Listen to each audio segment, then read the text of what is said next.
તો માવઠાની માર સહન કરી રહેલા ખેડૂતો માટે રાજ્યની ભૂપેન્દ્ર પટેલ સરકારે 10,000 કરોડ રૂપિયાના ઐતિહાસિક રાહત પેકેજની જાહેરાત કરી છે, જેને રાજ્યના ખેડૂતો તરફથી આવકારવામાં આવ્યું છે। ખેડૂતો માટે અત્યાર સુધીમાં જાહેર કરાયેલું આ સૌથી મોટું રાહત પેકેજ છે, જેમાં રાજ્યના 251 તાલુકાના 16,500 ગામના ખેડૂતોને સહાય ચૂકવાશે। સરકારે કહ્યું કે સંકટમાં ફસાયેલા ખેડૂતોને મદદરૂપ થવા માટે જાહેર કરાયેલા આ રાહત પેકેજમાં ઉદારતા દાખવવામાં આવી છે। પહેલીવાર સર્વેના બદલે માત્ર પંચરોજ કામ કરીને નુકસાનીનું આંકલન કરાયું છે, કારણ કે સર્વેમાં વધુ સમય લાગી શકે એમ હતું। સાથે જ સરકારે પિયત, બિનપિયત અને બાગાયતી પાકના ધારાધોરણ પણ બાજુ પર મૂકીને ખેડૂતોને ત્વરિત મદદ મળે એ માટે પ્રતિ હેક્ટર 22,000 રૂપિયાની સહાય જાહેર કરી છે, જે 2 હેક્ટરની મર્યાદામાં મળશે। ઐતિહાસિક સહાય છે જે ચૂકવવામાં આવી છે। સરકાર આ પેકેજને ઐતિહાસિક ગણાવી રહી છે, જે પ્રકારથી અત્યાર સુધીમાં પહેલીવાર એકસાથે 10,000 કરોડની સહાય છે તે મળવા જઈ રહી છે। તો માત્ર થોડુંક જ નહીં, પરંતુ જે નુકસાની છે તેનું તારણ કાઢવામાં આવ્યું છે। કોના ખેતરમાં કયો પાક, કેટલું નુકસાન એ તમામ ધારાધોરણ મુજબ નક્કી કરવામાં આવ્યું છે। ઐતિહાસિક સહાય બાદ ખેડૂતો ખુશ છે। પિયત, બિનપિયત અને બાગાયતી જે પાકો છે તેની પણ નોંધ લેવામાં આવી છે।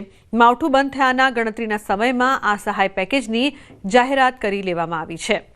તો ઉલ્લેખનીય છે કે પહેલીવાર આટલું મોટું પેકેજ ધરતીપુત્રોની વહારે સરકાર આવી છે। રાહત પેટે 10,000 કરોડની મહત્વની ફાળવણી છે તે કરવામાં આવી છે।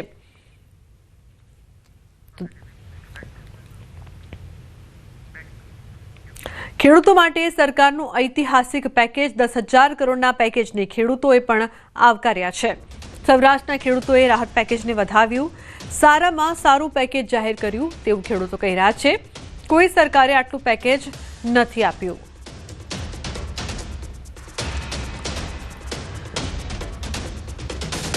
બહુ સારામાં સારું પેકેજ જાહેર કર્યું છે। 10,000 કરોડનું પેકેજ જાહેર કર્યું અને અમે ખેડૂતે લોકોએ એને હૃદયપૂર્વક બિરદાવ્યું પણ છે।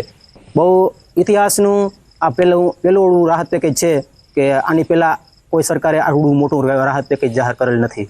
બહુ સારામાં સારું રાહત પેકેજ ખેડૂત માટે જાહેર કરેલ છે કે આ સરકારને ખરેખર આપણે ખેડૂતની ચિંતા અને જે પાક નિષ્ફળ ગયો એની ચિંતા કરી છે, ખેડૂતની ચિંતા કરી છે એવું આપણે માનીએ કે કેમ માનવું જ પડે, કેમ કે આવડું રાહત પેકેજ અગાઉ કોઈ સરકારે જાહેર કરેલ નથી।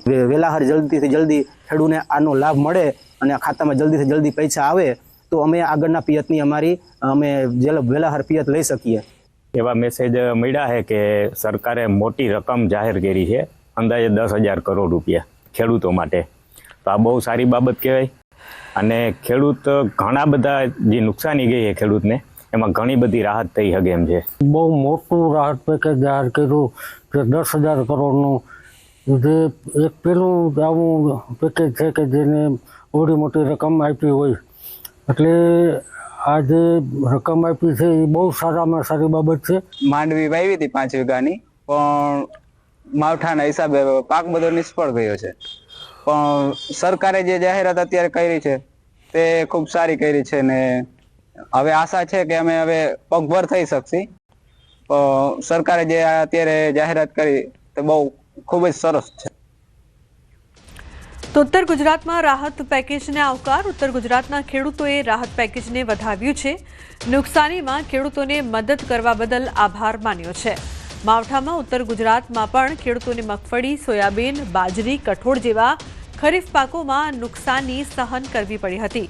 રાજ્યની ભૂપેન્દ્ર પટેલ સરકાર દ્વારા આવા ખેડૂતોને મદદરૂપ થવા માટે 10,000 કરોડ રૂપિયાનું રાહત પેકેજ જાહેર કરાયું છે, જેને સાબરકાંઠાના ખેડૂતોએ આવકાર્યું છે। કમોસમી વરસાદ પડે તો એનું જે રાહત પેકેજ જાહેર કર્યું 10,000 કરોડ રૂપિયા, એ ખેડૂતનો આર્થિક લાભ મળશે। બીજું એવું હતું કે ભાઈ ચોમાસા આ કમોસમી વરસાદના કારણે ખેડૂતનો પાક તૈયાર થઈ ગયેલો, મગફળી ખેતરમાં પડી હતી। વરસાદ વધુ આવવાના કારણે મગફળી પલળી ગઈ હતી, મગફળી ખેતરમાં ઉગવાની ચાલુ થઈ ગઈ હતી, જેથી હવે જે સરકારે રાહત પેકેજ જાહેર કર્યું ખેડૂતની માગણી પ્રમાણે, તો એ ખેડૂતને બહુ ફાયદો થશે અને ખેડૂતને થોડી રાહત થશે। આમાં 100% નુકસાન હતું। જે ખેડૂતો બિચારા નાના હતા એમને આ રાહત પેકેજથી બહુ સારો ફાયદો થશે અને ખેડૂત થોડો સદ્ધર થશે। કમોસમી વરસાદના કારણે જે ખેડૂત જે બિલકુલ નિરાશ થઈ ગયો હતો એ નિરાશામાંથી મુખ્યમંત્રી બહાર કાઢે છે રાહત પેકેજ જાહેર કરી. આ પેકેજથી આપણા ગુજરાત રાજ્યના ખેડૂતોનું એક સારું કામ થશે અને એમને આવી પડેલી આફતમાં આ મદદરૂપ થાય એવું પેકેજ છે. હું સર્વ ખેડૂત મિત્રો વતીથી આભાર માનું છું કે તેમને આ ખેડૂતોને આવી પડેલી આફતમાં 10,000 કરોડ જેવી માતબર રકમની સહાયરૂપ સરકારશ્રી દ્વારા જાહેર કર્યું. સરકારના રાહત પેકેજને ખેડૂતોએ સંતોષજનક ગણાવ્યું છે. મધ્ય ગુજરાતના ખેડૂતોએ પણ રાહત પેકેજને વધાવ્યું છે. 10,000 કરોડના પેકેજને ઐતિહાસિક ગણાવ્યું છે. મધ્ય ગુજરાતમાં ખેડૂતોએ ડાંગર જેવા ખરીફ પાકોનું વાવેતર કર્યું છે, જેના પર છેલ્લે માવઠું ત્રાટકતા પાક નિષ્ફળ થઈ ગયો હતો. આથી ખેડૂતો સરકારની મદદની આશાએ બેઠા હતા. એવામાં સરકારે સર્વેના બદલે માત્ર રોજકામના આધારે ખેડૂતોને આર્થિક રીતે મદદરૂપ થવા મોટું રાહત પેકેજ જાહેર કરતા ખેડૂતોએ સંતોષ વ્યક્ત કર્યો છે. મેં સોયાબીન અને ડાંગરનું વાવેતર કર્યું હતું ચોમાસું સિઝનમાં, જે સંપૂર્ણપણે બગડી જ ગયું હતું અને સરકારે જે 22,000 રૂપિયાની પ્રતિ હેક્ટર જાહેરાત કરી છે એ પેકેજને અમે આવકારીએ છીએ.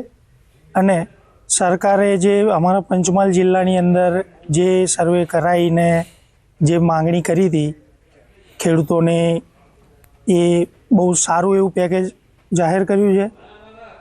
સરકારે જે પેકેજ જાહેર કર્યું છે એને અમે આવકારીએ છીએ, પણ એમ કે અમારી એવી ભલામણ છે કે વહેલામાં વહેલું આ શિયાળાની સિઝનનો ટાઈમ થાય છે, એટલે અમોને વહેલા પૈસા મળે અમારા ખાતામાં એવી અમે આશા રાખીને બેઠા જ છીએ.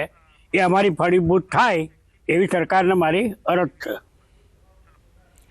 તો સુરતના ખેડૂતો પણ આભાર માની રહ્યા છે સરકારનું, જે પ્રકારથી સરકારે ઐતિહાસિક પેકેજની જાહેરાત કરી છે અને ખેડૂતોની મદદ કરી છે. મારા જીતુભાઈ વઘાણી સમાજ સમથાણ ગામમાં આવ્યા હતા, આવીને જોજેલા, ત્યાર પછી બધાની નિગરાની કરીને બધું બતાવ્યું છે ને આ પછી આ પેકેજ જાહેર કર્યું છે એ અમને ખુશ આનંદની વાત છે ને સંતોષ છે અને સારું છે. બધે સર્વે કરી ગયા અને જ્યાં સરકારે પેકેજ બહાર પાડ્યું છે એ અમને નહીં હતું એના કરતાં બહાર પાડ્યું છે સરકારે, એમાં અમને સંતોષ છે.